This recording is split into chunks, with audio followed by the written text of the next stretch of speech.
Hi అండి అందరికీ. ఈరోజు లూజ్ పాయింట్ కటింగ్ ఎలా చేసుకోవాలో చూపిస్తున్నాను.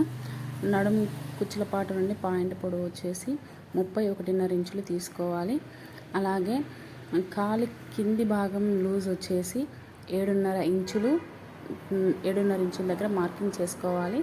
ఎక్స్ట్రా 2 ఇంచెస్ మలవడానికి మార్కింగ్ చేసుకోవాలి. కిస్తా పార్ట్ వచ్చేసి 9 ఇంచులు తీసేసుకొని కింద కాలు దగ్గర నుండి కిస్తా వరకు మార్జిన్ పెట్టుకోవాలి. దాని నుండి ఇలా షేప్ తీసేసుకొని కట్ చేసుకుంటే కుచ్చుల పాయింట్ లెంత్ కింద కటింగ్ అయిపోయినట్లే. ఆ తర్వాత వచ్చేసి నడుం పార్ట్ కోసం 9 ఇంచుల పొడవు తీసుకోవాలి. అలాగే నడుం లూజ్ వచ్చేసి 12.5 ఇంచులు తీసేసుకొని మార్జిన్ చేసుకొని కట్ చేసుకోవాలి. కట్ చేసుకున్న పార్ట్కి నేను కట్ చేసిన దానికి జాయింట్ పడుతుందండి. 2 సైడ్స్ జాయింట్ చేసేసుకోవాలి. ఇలా చిన్నగా నేను చూపిస్తున్నట్లుగా 2 వైపులా జాయింట్ పడిద్ది. ఈ పార్ట్కి జాయింట్ వేసుకున్నాక కింద ముందు కట్ చేసిన పాయింట్ కుచ్చులు పెట్టేసుకొని ఇలా జాయింట్ చేసేసుకుంటే లూజ్ పాయింట్ రెడీ అండి.